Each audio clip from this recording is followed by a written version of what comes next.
Guys, this is your host Lekit and welcome to Life on a 250's another vlog. Today I'm going to leave my KTM Duke 250 for the first service. It has completed like 1020 kilometers. It was scheduled to be left to service at 1000 kilometers, and now today I'm going to leave it. So there it is, the achromatic beast, the Duke 250. My friend is riding my bike and I'm riding his NS 250. I mean, NS 200.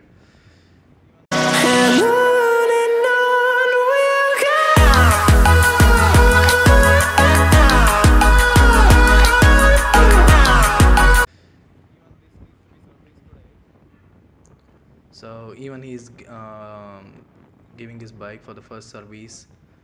It was scheduled to be done between 450 kilometers to 750 kilometers, and he has run his bike has run like 600 kilometers. So he's leaving his bike for the first service. I have some issues on my bike. I will tell the service center people to resolve all of them. And at the end of the video, I'm going to discuss about the pros and cons of KTM Duke 250, what are the problems I'm facing on the bike, etc. Okay, then I maintained speeds around 70 to 80 kilometers per hour. I have reached 90, but that is like rare. I have maintained speeds of 70-80 kilometers per hour, not crossing 7500 rpm till the first service on my KTM Duke 250.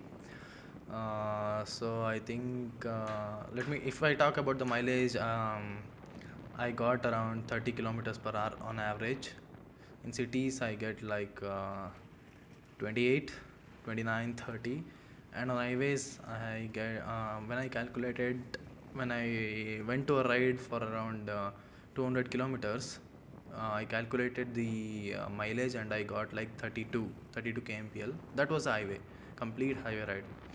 And people say that not few people but many Duke 250 users, like who have done their first service, say that mileage is going to increase after the first service, like they are going to get around 34 35 kmpl. The 35 kmpl is the max, is the deadline. So let me check it out. I maintained okay, not only me, I suggest all of you to maintain your bike under certain rpms. Like showroom people tell you to maintain below 5000 rpm or 7500 rpm. Different manufacturers suggest you different rpm ranges. So this bike, the NS 200, has to be ridden under 5000 or 6000 rpm, so that it gets the engine, like crankshaft, the bore, the cylinder, the piston rings, everything should be adjusted to the engine, right? That's why the showroom people suggest you to maintain certain rpms. See, now I was like 60 kilometer per hour in 5000 rpm. So if I shift to 6th gear, then it will be like 60 kilometer per hour or 70 kilometer per hour at 5000 rpm. So that's how to maintain your bike in the running in period. There's a tunnel. And I think he's gonna rave bomb. Yeah, I did it. That was amazing, man. That was amazing.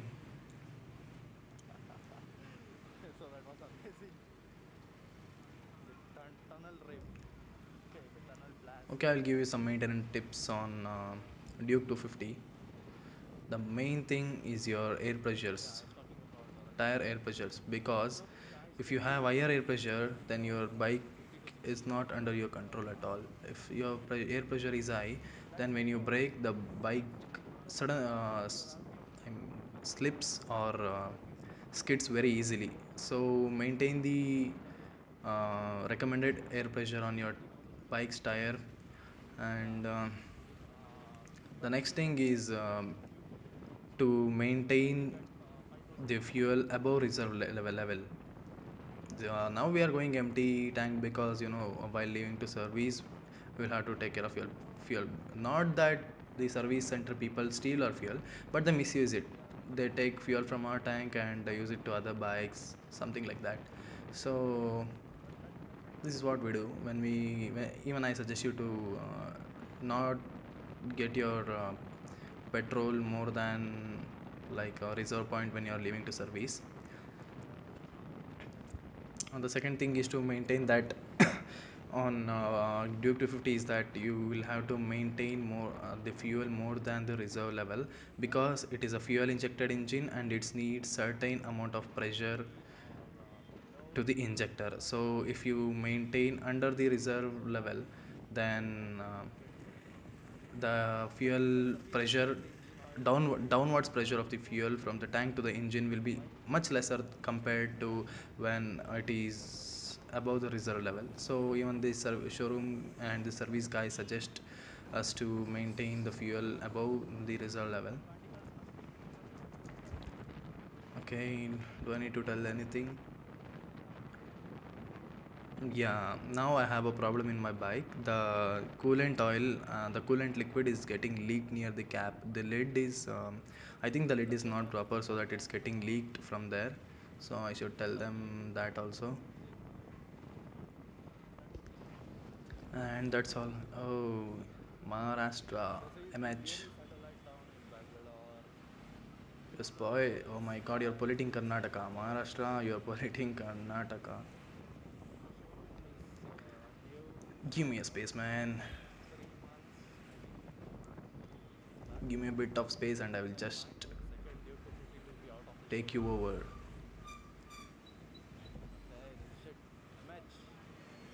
Come on.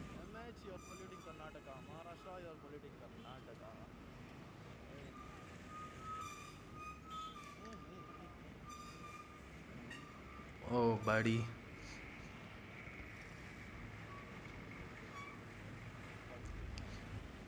Come on, come on, come on. Give me some space. I can't just go behind. Yeah.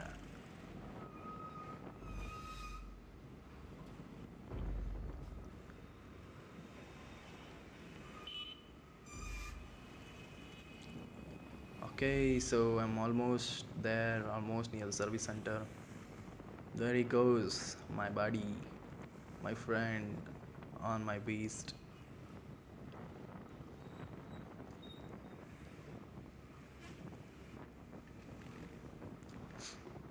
So I called the showroom people and asked regarding the vlog which I am making. So they told that they are not permitted to allow people to take videos in the service center.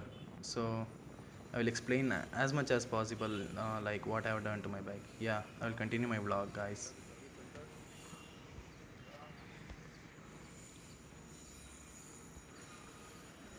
So guys, here is my KTM Duke 250. They have completed the service on my bike. They have changed the oil. They have changed the oil filter, and they have changed the O-ring which comes near the oil filler cap, and they have washed it and polished it very well. This looks absolutely new, and there's a RC200. The service bay is extremely well maintained and very clean.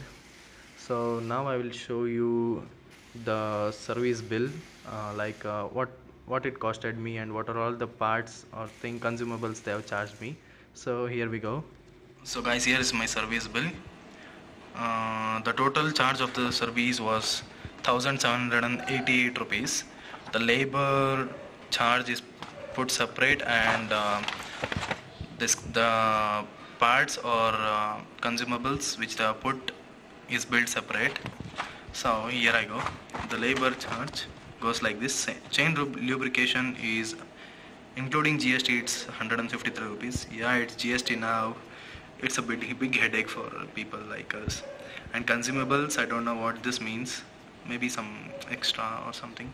It's 153 again. And the polish charge with which they apply after washing your bike is 118. So totally this becomes 425 rupees. And here, these are the only things they do in your first service. They change the oil filter, which costs you around 73.99, that's 74 rupees. The O-ring, which costs you only 6 rupees.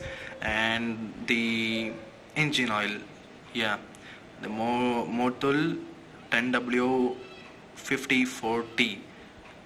This costs you, okay, this per liter is, you can see here rate is 668 rupees per liter.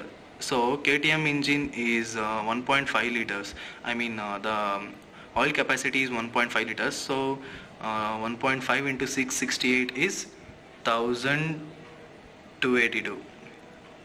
No, it becomes lesser than that, but this GST blah blah, it costs like 1282, and totally your service charge is 1362.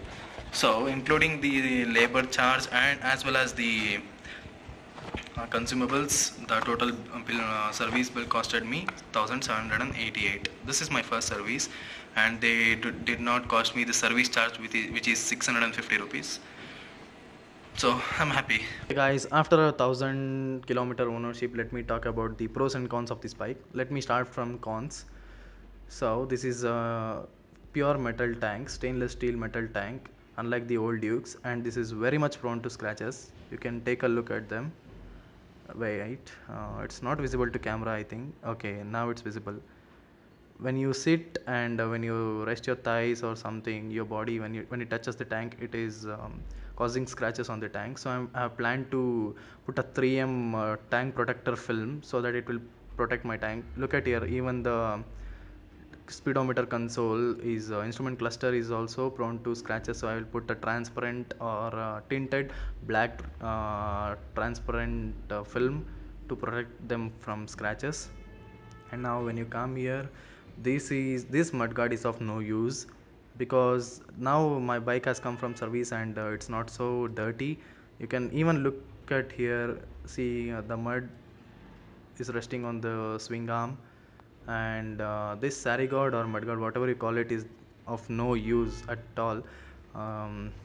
So this bike is prone to dirt. Look at here, you must clean it regularly or else you lose your looks, bike's looks. Now look at here, the tire rims, look how dirty they are.